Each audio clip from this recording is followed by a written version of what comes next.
Rajarajeshwari Nagar police ಠಾಣೆ ವ್ಯಾಪ್ತಿಯಲ್ಲಿ December 25ರಂದು Ramesh ಎಂಬಾತ ಮನೆಯಲ್ಲೇ ಸತ್ತು ಬಿದ್ದಿದ್ದ. ಕುಡಿತದ ಚಟವಿದ್ದ ರಮೇಶ್ ಸಾವು ಸಹಜ ಸಾವು ಅಂತ ಪೊಲೀಸರು ಪ್ರಕರಣ ದಾಖಲಿಸಿಕೊಂಡಿದ್ರು. ಆದರೆ ಪತ್ನಿಯೇ ಪತಿಯ ಕೊಲೆ ಮಾಡಿದ್ಲು. ಈ ಕೊಲೆಗೆ ಕಾರಣ ಏನು, ಬಯಲಾಗಿದ್ದು ಹೇಗೆ ನೋಡಿ ವರದಿ.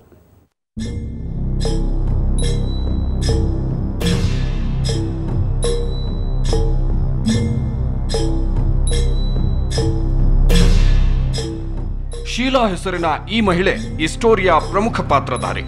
ಕುಣಿಗಲ್ ಮೂಲದ ಶೀಲಾ ರಾಮನಗರದ ರಮೇಶ್ ಜೊತೆ 4 ವರ್ಷಗಳ ಹಿಂದೆ ವಿವಾಹವಾಗಿದ್ಲು. ರಾಮನಗರದಲ್ಲಿ ವಾಸವಿದ್ದ ದಂಪತಿ ಬೆಂಗಳೂರಿನ ರಾಜರಾಜೇಶ್ವರಿ ನಗರಕ್ಕೆ ಶಿಫ್ಟ್ ಆದರು. ಇದಕ್ಕೆ ಶೀಲಾಳ ಒತ್ತಾಯವೇ ಕಾರಣ. ವೃತ್ತಿಗಾಗಿ ಗಂಡ ಅಡುಗೆ ಭಟ್ಟನ ಕೆಲಸ ಆಯ್ದುಕೊಂಡ್ರೆ ಹೆಂಡತಿ ಶೀಲಾ ಆಯ್ದುಕೊಂಡಿದ್ದು ಗಾರ್ಮೆಂಟ್ಸ್ ಕೆಲಸ. ಪತಿ ಪತ್ನಿ ಯಾವುದೇ ಕಲಹವಿಲ್ಲದೆ ಜೀವನ ನಡೆಸುತ್ತಿದ್ರು. ಆದ್ರೆ ಡಿಸೆಂಬರ್ 25ರ ರಾತ್ರಿ ಆ ಮನೆಯಲ್ಲಿ ಹೆಂಡತಿ ಶೀಲಾಳ ಕಿರುಚಾಟ ಕೇಳಿಸಿತು. ತಕ್ಷಣ ಅಕ್ಕಪಕ್ಕದವರು ಮನೆಗೆ ಬಂದಾಗ ಗಂಡ ರಮೇಶ್ ಹೆಣವಾಗಿ ಮಲಗಿದ್ದ. ಹೆಂಡತಿ ಶೀಲಾ ಅಳುತ್ತಾ ಇದ್ದಳು. ನನ್ನ ಬಂದು ಅಂದ್ರೆ ನಮ್ಮನ್ನು ಇವಳು ಬಂದು ಕೂಗಲಿಲ್ಲ, ಪಕ್ಕದವ್ರು ಯಾರೋ ಬಂದು ಕೂಗಿದ್ರು, ಬೇರೆಯವ್ರು ಬಂದು ಕೂಗಿದ್ರು. ಅಕ್ಕ ಯಪ್ಪ ಒಂಥರ ಆಡ್ತಾವನೆ, ಓಡ್ ಬರಕ್ಕ ನೀನು ಅಂತ. ನಾನು ನೋಡೋದಕ್ಕೆ ಅಷ್ಟೊತ್ತಿಗೆ ಮಂಚದ ಮೇಗೆ ಸೀದಾ ನೆಟ್ಟಗೆ ಮನಗಿದ್ದೆ. ಟಿಪ್ 20 ವಾಸನೆ ಹೊಡಿತಿತ್ತು. ಟಿಪ್ 20 ವಾಸನೆ ಹೊಡಿತಾ ಇದೆ, ಔಷಧಿ ಕುಡಿದ್ಬಿಟ್ಟು ಅವನೇನ್ಬಿಟ್ಟು ನಾನು ಕೈ ಹಿಡಿದು ನೋಡಿದೆ. ಕೈ ಹಿಡಿದು ನೋಡೋಕೆ ಜೀವ ಹೊಟ್ಟಾಗಿತ್ತು. ಸಹಜ ಸಾವು ಅಂತ ಕೇಸ್ ದಾಖಲಿಸಿಕೊಂಡ ರಾಜರಾಜೇಶ್ವರಿ ನಗರ ಪೊಲೀಸರು ತನಿಖೆಗೆ ಮುಂದಾದ್ರು. ಮೃತ ರಮೇಶ್ನ ಮರಣೋತ್ತರ ಪರೀಕ್ಷೆ ನಡೆಸಿದ್ರು.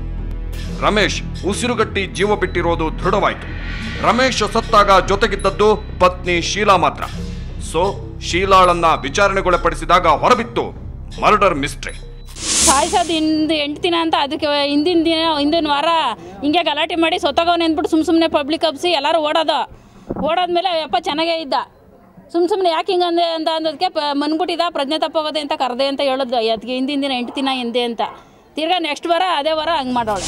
ಈ ಕೊಲೆಗೆ ಕಾರಣ ಹುಡುಕುತ್ತಾ ಹೋದಾಗ ಸಿಕ್ಕ ಉತ್ತರ ಆರೋಪಿ ಶೀಲಾಳ ಅಕ್ರಮ ಸಂಬಂಧ. ಶೀಲಾ ಅವರು ಅತಿ ಹೆಚ್ಚಾಗಿ ಆ ನಂಬರ್ ಜೊತೆ ಮಾತಾಡ್ತಿದ್ರಂತೆ. ಮಾತಾಡೋದನ್ನ ಗಮನಿಸಿ ಅವ್ರ ಮೊಬೈಲಿಂದ ರಮೇಶ್ ಅವರು ನಂಬರ್ ತೊಗೊಂಡು ಶಂಕರ್ ಅವರು ಕೊಟ್ಟು ಅವ್ರ ಓನರ್ಗೆ, ನೋಡಿ ಅಣ್ಣ ಈ ಥರ ಮಾಡ್ತಾ ಇದ್ದಾರೆ, ಈ ನಂಬರ್ ಚೆಕ್ ಮಾಡಿ ಅಂತ ಕೊಟ್ಟಿದ್ದಾರೆ. ಈ ಅಪ್ಪ ಕೆಲ್ಸಕ್ಕೆ ಹೋಗಿ ಬಂದಿದ್ದಾನೆ. ಆ ನಂತರ ರಾತ್ರಿ ಘಟನೆ ನಡೆದಿದೆ ಇದು. ಈ ಸಹಜ ಸಾವು ಪ್ರಕರಣ ದಾಖಲಾದ ಹಿನ್ನೆಲೆಯಲ್ಲಿ ತಾನು ಬಚಾವಾದೆ ಅಂದುಕೊಂಡಿದ್ದ ಶೀಲಾ ಈಗ ಸಿಕ್ಕಿಬಿದ್ದು ಕಂಬಿ ಎಣಿಸುತ್ತಿದ್ದಾಳೆ. ಈ ಕೊಲೆಯಲ್ಲಿ ಶೀಲಾಳ ಪ್ರಿಯಕರನ ಕೈವಾಡವಿರುವ ಬಗ್ಗೆಯೂ ಪೊಲೀಸರು ತನಿಖೆ ನಡೆಸುತ್ತಿದ್ದಾರೆ. ರವಿಕುಮಾರ್, ಕ್ರೈಮ್ ಬ್ಯೂರೋ, ಸುವರ್ಣ ನ್ಯೂಸ್ 24/7. ನಾಳೆ ವೈಕುಂಠ ಏಕಾದಶಿ, ವಿಷ್ಣು ಭಕ್ತರಿಗೆ ಪವಿತ್ರ ದಿನ. ವೈಕುಂಠ ಏಕಾದಶಿಯಂದು ಸ್ವರ್ಗದ ಬಾಗಿಲು ತೆರೆದಿರುತ್ತದೆ ಅನ್ನೋದು ಪ್ರತೀತಿ. ಹೀಗಾಗಿ ಏಕಾದಶಿಯಂದು ವೆಂಕಟೇಶ್ವರನ ದರ್ಶನಕ್ಕೆ ಭಕ್ತರು ಮುಗಿ ಬೀಳ್ತಾರೆ. ವೈಕುಂಠ ಏಕಾದಶಿಗಾಗಿ ಸಿಲಿಕಾನ್ ಸಿಟಿಯ ಹಲವು ದೇವಾಲಯಗಳಲ್ಲಿ ಭರ್ಜರಿ ಸಿದ್ಧತೆ ನಡೆದಿದೆ. ಭಕ್ತಾದಿಗಳಿಗೆ ಪ್ರಸಾದ ವಿನಿಯೋಗಿಸಲು ಟನ್ಗಟ್ಟಲೆ ಲಡ್ಡು ಸಹ ರೆಡಿಯಾಗಿದೆ. ಶೇಷಾದ್ರಿವಾಸ ಶ್ರೀ ತಿರುಮಲೇಶ, ಶೇಷಾದ್ರಿವಾಸ ಶ್ರೀ ತಿರುಮಲೇಶ, ಭಕ್ತ ಜನ ಮಂದಾರ ಹೇ ಶ್ರೀನಿವಾಸ. ನಾಡಿನಾದ್ಯಂತ ನಾಳೆ ವೈಕುಂಠ ಏಕಾದಶಿಯ ಸಂಭ್ರಮ. ಈ ಸುದಿನ ಸ್ವರ್ಗದ ಬಾಗಿಲು ತೆರೆಯುವ ದಿನ ಅನ್ನೋದು ಆಸ್ತಿಕರ ನಂಬಿಕೆ. ಹೀಗಾಗಿಯೇ ಏಕಾದಶಿಯ ಸಂಭ್ರಮಕ್ಕೆ ಸಿಲಿಕಾನ್ ಸಿಟಿ ಬೆಂಗಳೂರಿನ ದೇವಾಲಯಗಳಲ್ಲಿ ಅದ್ದೂರಿ ಸಿದ್ಧತೆಗಳು ನಡೆದಿವೆ.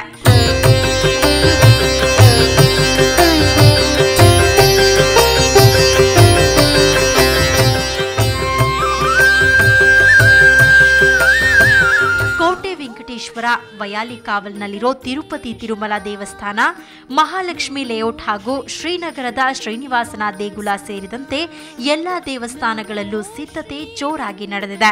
ದಕ್ಷಿಣಾಯನದಲ್ಲಿ ದೇವರು ಮಲಗಿರುತ್ತಾರಂತೆ, ಉತ್ತರಾಯಣದ ಕಾಲದಲ್ಲಿ ದೇವರು ಎದ್ದೇಳುತ್ತಾರೆ ಎಂಬ ಒಂದು ಕೂಡ ಇರುತ್ತದೆ. ಸೊ ದಕ್ಷಿಣಾಯನದ ಕೊನೆಯ ಕಾಲದಲ್ಲಿ, ಕೊನೆಯ ಘಟ್ಟದಲ್ಲಿ ವೈಕುಂಠ ಏಕಾದಶಿಯಲ್ಲಿ ವೈಕುಂಠ ಏಕಾದಶಿ ಅಂತ ವಿಶೇಷವಾಗಿ ಕರೀತಾರೆ. ಆ ಏಕಾದಶಿ ದಿವಸ ವೈಕುಂಠದ ದ್ವಾರ, ವೈಕುಂಠದ ಬಾಗಿಲು ಅಥವಾ ಪರಮಪದ ಅಂತ ಹೇಳ್ತಾರೆ, ಆ ಪರಮಪದದ ಬಾಗಿಲು ತೆರೆಯುತ್ತದಂತೆ.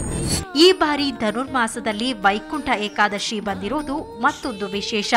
ಹೀಗಾಗಿ ಮುಂಜಾನೆ 2 ಗಂಟೆಯಿಂದ 4 ಗಂಟೆಯವರೆಗೆ ವೆಂಕಟೇಶ್ವರನಿಗೆ ಅಲಂಕಾರ, ವಿಶೇಷ ಪೂಜೆ ನಡೆಯಲಿದೆ. ಸೂರ್ಯ ಉದಯಿಸಕ್ಕೆ ಮೊದಲು ಸ್ವಾಮಿಗೆ ಆರಾಧನೆ ವಿಶೇಷವಾಗಿ ತೋಮಾಲ್ ಸೇವೆಯಿಂದ ಹಿಡಿದು ಅರ್ಚನೆಯಿಂದ ಹಿಡಿದು ಎಲ್ಲಾಗಿ ಸ್ವಾಮಿಗೆ ವಿಶೇಷವಾಗಿ ಆರಾಧನೆ ಎಲ್ಲ ನಡೆದು ಸ್ವಾಮಿಗೆ ಆವಿರ್ಭಾಗವನ್ನು ನಿವೇದನೆ ಮಾಡಿರ್ತೀವಿ. ಅದನ್ನು ಭಕ್ತಾದರಿಗೆ ಅಷ್ಟರೊಳಗಾಗಿ ದರ್ಶನ ಮಾಡಿಕೊಂಡ್ರೆ ಈ ಧನುರ್ಮಾಸದಲ್ಲಿ ವಿಶೇಷ ಅಂತ ಹೇಳಿ ನಮ್ಮ ಗ್ರಂಥಗಳು ಹೇಳುತ್ತೆ. ಈ ಮಧ್ಯೆ ಏಕಾದಶಿಗೂ ಒಂದು ದಿನ ಮುನ್ನವೇ ಸಾಯಿ ಗೋಲ್ಡ್ ಪ್ಯಾಲೇಸ್ ವತಿಯಿಂದ ಭಕ್ತಾದಿಗಳಿಗೆ ಉಚಿತ ಲಡ್ಡು ವಿತರಿಸಲಾಯಿತು. ಮಾಜಿ ಸಚಿವ ಕೃಷ್ಣಯ್ಯ ಶೆಟ್ಟಿ ಹಾಗೂ ಸಾಯಿ ಗೋಲ್ಡ್ ಪ್ಯಾಲೇಸ್ ಮಾಲೀಕ ಶರವಣ ಬೆಂಗಳೂರಲ್ಲಿ 3 ಲಕ್ಷ ಲಡ್ಡು ಹಂಚಿದ್ರು. ಈ ವೈಕುಂಠ ಏಕಾದಶಿ ಪ್ರಯುಕ್ತ ಈ ಬೆಂಗಳೂರು ನಗರದಲ್ಲಿರುವ ದಕ್ಷಿಣ ಭಾಗದಲ್ಲಿ ಉತ್ತರ ಭಾಗದಲ್ಲಿರುವಂಥ ಎಲ್ಲ ದೇವಸ್ಥಾನಗಳಿಗೆ ನಾವು ಈ ಒಂದು ಮಾಲೂರು ಮಾಜಿ ಸಚಿವರಾದಂಥ ಮಾಲೂರು ಕೃಷ್ಣ ಶೆಟ್ಟರು ಹಾಗೂ ಸಾಯಿ ಗೋಲ್ಡ್ ಪ್ಯಾಲೇಸ್ ಪರವಾಗಿ ಈ ಒಂದು ಕೆಲಸವನ್ನು ಈ ವರ್ಷ ಆಯೋಜನೆ ಮಾಡಿದ್ದೀವಿ. ನಮ್ಮ ಉದ್ದೇಶ ಇಷ್ಟೇ, ಈ ಒಂದು ಲಾಡು ಪ್ರಸಾದವನ್ನು ಎಲ್ಲ ತಿಮ್ಮಪ್ಪ ಭಕ್ತರು ಕೂಡ ಸಿಗಬೇಕು. ಒಟ್ಟಾರೆ ಸ್ವರ್ಗದ ಬಾಗಿಲು ತೆರೆಯುವ ಸುದಿನದಂದು ಗೋವಿಂದನ ದರ್ಶನಕ್ಕಾಗಿ ಭಕ್ತರು ಕಾತರರಾಗಿದ್ದಾರೆ. ಮೆಟ್ರೋ ಬ್ಯೂರೋ ಸುವರ್ಣ ನ್ಯೂಸ್ 24/7. ಪುಸ್ತಕ ಪ್ರಿಯರಿಗೊಂದು ಸಂತಸದ ಸುದ್ದಿ. ಬೆಂಗಳೂರಿನ ರಾಮಕೃಷ್ಣ ಆಶ್ರಮದಲ್ಲಿ ಪುಸ್ತಕಗಳದ್ದೇ ಸುಗ್ಗಿ. ರಾಮಕೃಷ್ಣ ಪರಮಹಂಸ, ಶಾರದಾದೇವಿ, ಸ್ವಾಮಿ ವಿವೇಕಾನಂದರ ಸಂದೇಶ ಸಾರುವ ವಿವಿಧ ಭಾಷೆಯ ಲಕ್ಷಾಂತರ ಪುಸ್ತಕಗಳು ಸಹೃದಯ ಓದುಗನಿಗಾಗಿ ಕಾಯ್ತಾ ಇವೆ.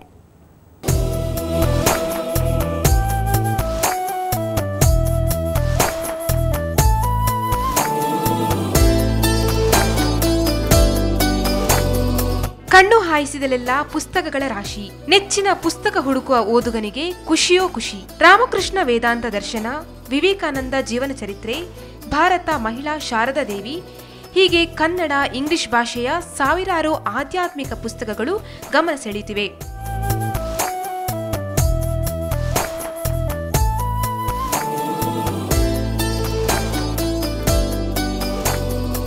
ಬರೀ ಆಧ್ಯಾತ್ಮಿಕದ್ದೇ ಜಾಸ್ತಿ ಇದೆ, ನಮ್ಮ ಹಿಂದೂ ಧರ್ಮದ ಬಗ್ಗೆನೇ ಜಾಸ್ತಿ ಹೇಳಿದ್ದಾರೆ.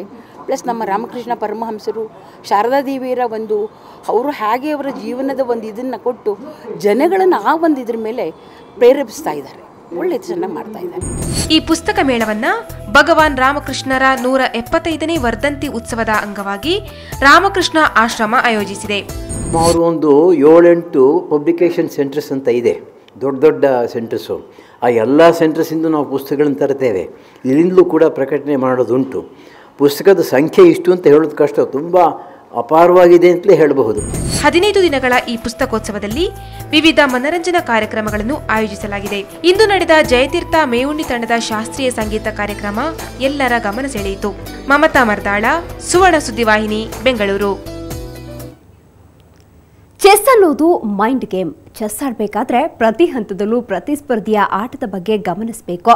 ಮೆದುಳಿಗೆ ಮೇವು ನೀಡುವಂತಹ ಆಟ. ಇಂತಹ ಆಟವನ್ನು ಅಂಧರು ಆಡಿದ್ರೆ ಹೇಗಿರುತ್ತೆ?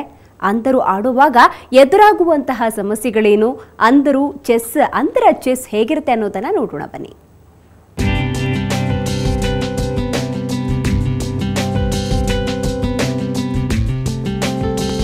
ಅಂಧರು ಅಂದ್ರೆ ಯಾವುದೇ ಕೆಲಸಕ್ಕೆ ಬಾರದವರು, ಭೂಮಿಗೆ ಹೊರೆ ಎನ್ನುವ ಕಲ್ಪನೆ ಒಂದು ಕಾಲದಲ್ಲಿ ಎಲ್ಲರಲ್ಲೂ ಮನೆ ಮಾಡಿತ್ತು. ಆದ್ರೆ ಕಾಲ ಬದಲಾದಂತೆ ಅಂಧರು ಸಾಮಾನ್ಯರಂತಾಗಿದ್ದಾರೆ. ಅಂಧರು ಸದೃಢರಂತೆ ಚೆಸ್ ಆಡ್ತಾರೆ, ಅದು ಅವರದ್ದೇ ಆದ ವಿಶಿಷ್ಟವಾದ ಶೈಲಿಯಲ್ಲಿ. ಇಂತಹ ಒಂದು ರಾಷ್ಟ್ರೀಯ ಮಟ್ಟದ ಅಂಧರ ಚೆಸ್ ಟೂರ್ನಿ ಬೆಂಗಳೂರಲ್ಲಿ ನಡೆಯಿತು. ವಿಶ್ವ ಅಂಧರ ದಿನಾಚರಣೆ ಈ ಅಂಗವಾಗಿ ಬೆಂಗಳೂರಿನಲ್ಲಿ ಸಮರ್ಥನಂ ಅಂಗವಿಕಲರ ಸಂಸ್ಥೆ ಈ ಟೂರ್ನಿಯನ್ನ ಸಂಘಟಿಸಿತ್ತು. 4 ದಿನಗಳ ಕಾಲ ನಡೆದ ಈ ಟೂರ್ನಿಯಲ್ಲಿ ಗುಜರಾತ್ನ ಅಶ್ವಿನ್ ಮೊದಲ ಸ್ಥಾನ ಪಡೆದ್ರು.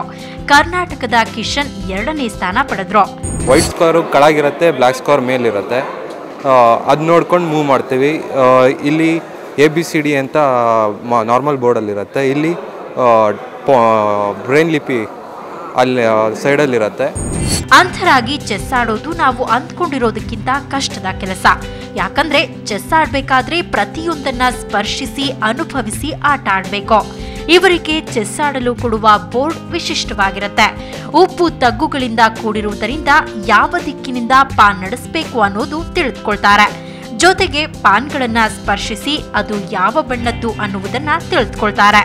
ತಲೆಯಲ್ಲಿ ಸಂಪೂರ್ಣ ಆಟವನ್ನ ಕಲ್ಪಿಸಿಕೊಂಡು ಕೇವಲ ಸ್ಪರ್ಶದಿಂದಲೇ ಆಡುವ ಇವರು ಸಾಮಾನ್ಯರನ್ನ ಮೀರಿಸುವಂತೆ ಆಡ್ತಾರೆ. ತಾವು ಕೂಡ ಎಲ್ಲರಂತೆ ಸಮಾನರು, ಆಡಬಲ್ಲರು ಅನ್ನೋ ಒಂದು ಅವರಿಗೆ ನಂಬಿಕೆ ಬರೋದ್ರಿಂದ ಅವರು ಕಾನ್ಫಿಡೆಂಟ್ ಆಗಿ, ಇಂಡಿಪೆಂಡೆಂಟ್ ಆಗಿ ತಮ್ಮ ಜೀವನ ತಾವು ನಡೆಸ್ಬೋದು. ಇದು ಕೇವಲ ಚೆಸ್ ಟೂರ್ನಿ ಆಗಿರಲಿಲ್ಲ, ಅಂತರೂ ಹಾಡು ಕುಣಿದು ರಂಜಿಸಿದ್ರು. ಇದು ಎಲ್ಲರ ಮನಸೂರೆಗೊಳ್ತು.